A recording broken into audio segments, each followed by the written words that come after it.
Welcome into a Friday edition of the Lucas and Lucas podcast. Lucas Frankel here, Mike Lucas not here. That is because the Cleveland Browns have hired Mike Vrabel to serve in some capacity on Kevin Stefanski's staff. So it is me going solo here on this Friday. We have a ton of stuff to get to, including Keenan Allen going to the Chicago Bears for a 4th round pick. I have no idea what the hell the Chargers are doing. They let Austin Eckler walk in free agency. They released Mike Williams. Now they trade Keenan Allen. All they got back was a 4th round pick. This Keenan Allen guy, I know he has some injury history, but when he's on the field, this guy is one of the most consistent, one of the most just solid playmakers there is in the game. And what a boost to add him with DJ Moore. And it all goes back to the Bryce Young trade where they gave up that number 1 pick and they got back Darnell Wright, Tyreek Stevenson. Now they have DJ Moore and Keenan Allen, 2 elite playmakers on the outside, and you assume they're going to take Caleb Williams number 1 overall and along with DeAndre Swift, just create a truly scary offensive attack. What a job by the Bears, just re-energizing their team all from this one trade. I mean, it really pays to be one of the worst teams in the league, and then being able to trade the number 1 overall pick for Bryce Young, who is probably never going to be good. I mean, what a fleece. David Tepper should be embarrassed. Man, Chicago Bears look like they're about to do something good. I thought that last year when they got DJ Moore in the trade, they ended up being not good. So, Caleb Williams is going to have a lot of pressure on his shoulders because the Bears are ready to win now. They're ready to win right now because who knows how much longer Keenan Allen's going to be good. But we'll just see how long it takes Caleb Williams to get acclimated in that team. But there's no reason why the Bears shouldn't be a juggernaut team going forward here. As for the Chargers, I mean, why do we have Justin Herbert on the team? Why is he even on the team? Like, I thought when Jim Harbaugh took over, he was going to try to position himself to win immediately. But based on the moves that are happening, and listen, he knows way more about football than I do. I look at the team and I'm just like, Quentin Johnston's your number 1 receiver. I mean, they better hope to God that Marvin Harrison falls to number 5 because that's where they're slated to pick right now. And if they don't get Marvin, I mean, I guess you get Rome Odunze, he could end up being really good. But the clear number 1 in this class is Marvin Harrison Jr. And I just look at the Chargers as a team, and yeah, they still have Bosa, they still got Khalil Mack, they still have Herbert. Quentin Johnston was, a huge bust. I drafted him in fantasy, and it didn't really do much at all last year for the Chargers. I always assume Jim Harbaugh's a man with a plan, and this all may end up working out for him. But just looking at this on the surface, I mean, you look at that division, the AFC West. Hard not to see besides Herbert, where any of those players that you feel really good about are. But who knows? Elsewhere in the NFL, the Atlanta Falcons signed Kirk Cousins to a 4-year, $180 million deal. It is hilarious that teams continuously convince themselves that they can win with Kirk Cousins. Kirk Cousins has been in the NFL for over a decade. He's got 1 playoff win to his name. He's got 1 playoff victory, and yet every team views him as like the savior, the guy who can come in and he's a quarterback away, change your franchise. And it's not like he's had, he's always been on terrible teams. He's had really solid people around him, really solid teammates, really solid receivers, really solid coaching staff, and he always falls down in the big moment. It's hilarious. Like, Kirk Cousins is never going to win anything with the Falcons. They're paying, $45 million a year for a guy who has 1 playoff win in his whole career. So, listen, the NFC South is a vulnerable division. It's a little bit wide open. You could argue that, Tampa, New Orleans, and Atlanta, kind of a take your pick in that situation. I kind of like the Buccaneers with Baker. I love Baker much more than I like Kirk Cousins. If I had to say right now who's my pick to win the division, I would say the Buccaneers, just because I have no faith in Kirk Cousins. Listen, the Falcons are going to win games. They're going to be between 9 and 10 games with Kirk Cousins, and if that's what that's what the Falcons want, good for them. Because I don't know what the end goal is there. As for the Pittsburgh Steelers, Russell Wilson, $1.2 million. All of that is all they have to pay him to be their quarterback. They decided to trade Kenny Pickett. If I'm Kenny Pickett going to the Eagles, I feel like you have a much longer.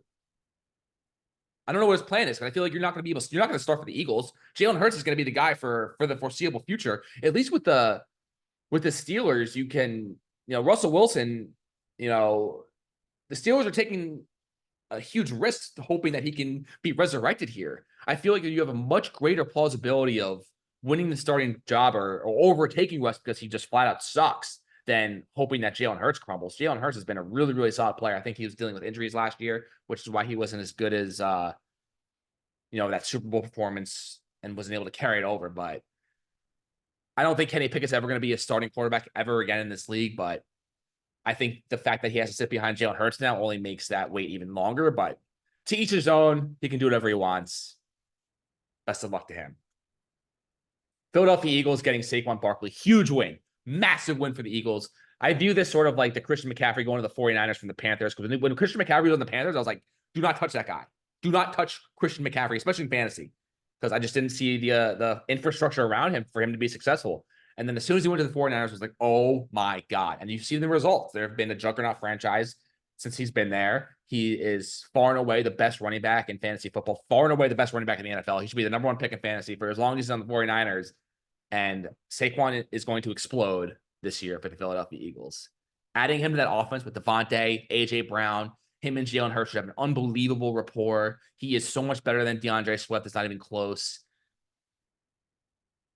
Just a huge, huge win for the Eagles. And I get the Giants not wanting to pay a running back. It makes sense. Like, you look at the NFL and, besides really McCaffrey, like, all those guys are expendable. You can get a great running back like Isaiah Pacheco in the 6th or 7th round very easily. The whole Tiki Barber thing was kind of ridiculous. Listen, so Saquon, free agent, Giants didn't pay him, and the Eagles made the best offer. So how can you blame Saquon Barkley for going to the Eagles? This isn't like Jackie Robinson deciding to retire instead of playing for the rival Giants. This isn't, the 1940s and 50s where, guys legitimately, people hated, their opponents. Everyone's friends now. The fans obviously still hated the fans, but there isn't that bad blood between players in today's day and age. So it is what it is. I understand Giants being frustrated that Saquon decided to go to the Eagles, but they decided to pay him the most. How can you blame him? I don't blame him at all. Good for him. He's going to be really good fantasy. He's easily a top 5 pick. And it's going to be a great, great move for the Philadelphia Eagles. Aaron Rodgers in talks to be RFK Jr.'s running mate. I know Rodgers put out a statement about Sandy Hook, and Rodgers obviously is a loose cannon and has all these different theories about life, but I wish that when he put the statement about Sandy Hook out, that he would have retracted this to say this is ridiculous. My whole focus is about being quarterback of the Jets, but obviously that's not there. Listen, Rodgers can be friends with whoever he wants to, but man, why would you put this like out there in the public and not dispute it and make this a distraction? Now people are just going to be going at you. What do you want? What are your goals? What's your motivation? You don't want to be quarterback in the NFL. And I also don't understand why you're attaching yourself to somebody who has legitimately 0% chance of winning the election. It's either going to be Trump or Biden. RFK Jr. is going to, I don't even know who else is running, but he is going to be, exponentially behind everybody else. I don't get it. Like, if he was attaching himself to Biden or Trump, I'd be like, okay, like if you're really serious about politics and you want to, be in politics and have a, be able to have a voice in this country, like, okay, sure. I could like see that making sense. It would, as a Jets fan, it would, break my heart that he's choosing politics over being the quarterback of an NFL team. But RFK Jr., you're attaching yourself to RFK Jr.? He's not winning. I don't get it. I don't get that. I hope he puts it to bed soon. He hasn't yet, but hopefully that comes in the not too distant future. Gerrit Cole. The reports about, like, all right, he doesn't have a tear in the UCL, at least we're seeing, but everyone's saying, oh, he's avoiding Tommy John surgery for now. Why is the for now vernacular being used here? Is there, like, is his like UCL like on the brink of being like exploding, or is he like, did he avoid it? I wish it would be like, he doesn't need Tommy John surgery. He's got a clean bill of health. He just needs to rest and rehab his elbow until he's back to 100%. But I guess we should view this as good news for the Yankees. They still need a pitcher. Even when Cole was, projected to be healthy, they still need another pitcher.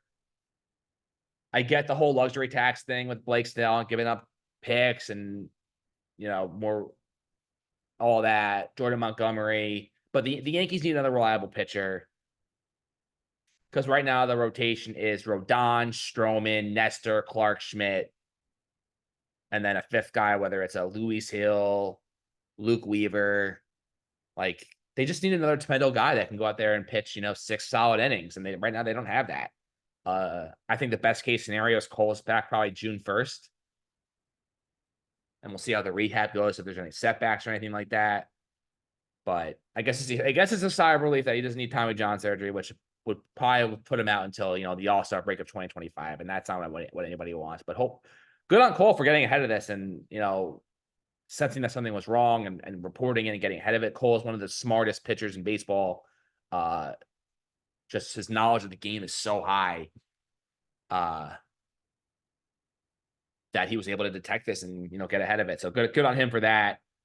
The Yankees offense, I'm really excited about. I think with the addition of Soto and Verdugo and, Austin Wells being a regular contributor,